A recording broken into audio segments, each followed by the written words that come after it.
আমাদের আরেকটা কথা খুব গুরুত্বপূর্ণ, ধরো এলজিবিটিকিউ আর কমিউনিটি যেখানে, সেই তাদের ক্ষেত্রে এই মাইন্ড হিলিং বা সাউন্ড থেরাপি এগুলো কিভাবে তাদের ফ্যামিলি সেই ওরিয়েন্টেশনের কিছু হেল্প করে? হুম, এটা একদমই হেল্প করে, কারণ আমাদের কিছু না মিসকনসেপশন রয়েছে। কারণ অনেকেই এটা মনে করেন যে এটা একটা ডিজিজ।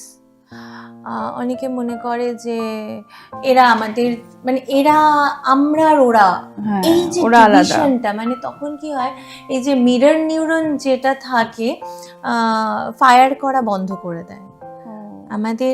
দেখবে তোমার ব্যথা লাগলে আমার কষ্ট হচ্ছে, আমার মনে হচ্ছে ইস লাগলো, এটা তখন মিরর নিউরন কি ফায়ার করছে। এই ক্ষেত্রে না আমি দেখেছি যে আমরা ওরার ব্যাপারটা চলে আসে। এটা কোনো অ্যাবনর্মালিটি নয়। মানে WHO, আমেরিকান সাইকিয়াট্রিক অ্যাসোসিয়েশন থেকে এটা বলে দিয়েছে, মানে লিস্ট থেকে বাদ দিয়ে দিয়ে ইটস নট আ ডিজিজ। যখন ফিটাস মায়ের মানে ধরো গর্ভাবস্থায় যখন ফিটাস তৈরি হচ্ছে, ব্রেন যখন তৈরি হচ্ছে, যখন জন্মও হয়নি, তখনই কিন্তু তার এই ওরিয়েন্টেশনটা তৈরি হয়ে যায় যে সে কোন মানে কার প্রতি তার ভালো লাগা, অ্যাট্রাকশন তৈরি হবে।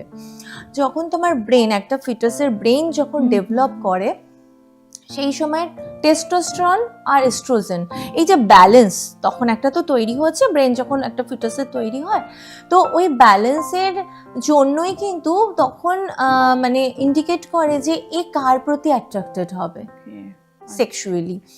তো এইবার দেখা গেল ফিটাসের তো হয়ে গেল যে আমি একটা মানে আমার মধ্যে মেয়ের হরমোন বা এস্ট্রোজেন, আমার ফিমেল হরমোন বেশি। ফিমেল হরমোন বেশি মানে আমি, আমার মাইন্ড হচ্ছে, আমার মন বলছে আমি, আমার ফিমেল হরমোন বেশি, আমি ফিমেল হয়ে জন্মালাম, আমার একজন মেলের প্রতি আমার অ্যাট্রাকশন তৈরি হলো, আমরা একে কি বলবো, নর্মাল, স্ট্রেট। এইবার যখন আমার ফিটাসের মধ্যে ধরো আমার দেখা গেল টেস্টোস্টেরন বেশি, কিন্তু সে জন্ম নিচ্ছে হচ্ছে ফিমেল হয়ে, মানে তার বডি পার্টস হচ্ছে ফিমেলের, কিন্তু তার মন বা তার ব্রেন, এটা সম্পূর্ণ ব্রেনের থেকে, নিউরনের থেকে, ব্রেনে দেখা গেল হচ্ছে তার মেল হরমোন বা টেস্টোস্টেরন বেশি রয়েছে। সেই ক্ষেত্রে কিন্তু সে ভিতরে একটা, বাইরে তার একজন, মানে আইডেন্টিটি কিন্তু তার ভিতর আর বাইরে আলাদা হয়ে যাচ্ছে।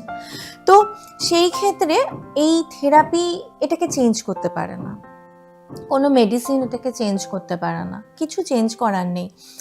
এই ক্ষেত্রে যেটা হয়, প্যারেন্টিং খুব ইম্পর্ট্যান্ট, সাপোর্ট, তোমাকে তোমার এনভায়রনমেন্ট খুব ইম্পর্ট্যান্ট।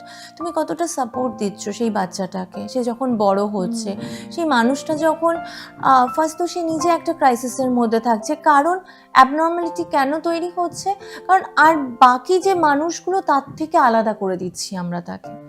এবং এদের ক্ষেত্রে দেখা গেছে যে তার অ্যামিগডালা, হিপোক্যাম্পাস আর হচ্ছে ইনসুলা, এই যে তিনটে জিনিসের গঠন আলাদা থাকে। তো এই যাদের ধরো এরকম কিছু ইস্যু বাড়িতে দেখছেন, মা বাবারা যদি সেই সময় থেকে হেল্প করে বা সাপোর্টটা দেয়, তখন কিন্তু তাদের জন্য নেই ডিপ্রেশনে।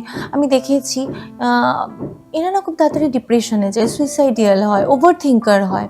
তো সেই ক্ষেত্রে কিন্তু সেটা হয় না। আর এদের, মানে আমি যখন এই LGBTQ এই কমিউনিটির কথা বলছি, ক্ষেত্রে হিলিং ভীষণ ভীষণ ভীষণ ভালো।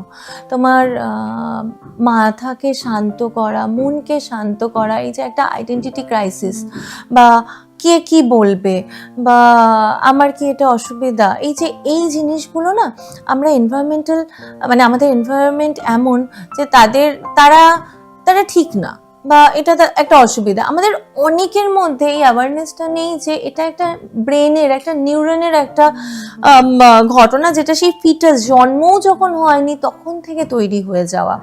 তো সেই ক্ষেত্রে তার এভরিথিং ইজ নর্মাল, তাদেরকে অ্যাকসেপ্ট করা, তাদের সাথে সবটা নর্মাল রাখা, এবং সেই ক্ষেত্রে হিলিং, প্রাণায়াম, যোগা খুব ভালো, এবং এখানে গ্রুপ সেশন খুব ভালো যায়। 1-to-1 খুব ভালো হেল্প করতে পারে। তাদের পরিবার নিয়ে ফ্যামিলি ফ্যামিলি নিয়ে একদম সেশন একদম তাহলেও খুব ভীষণ effective। ভালো, ভীষণ কাজের এটা।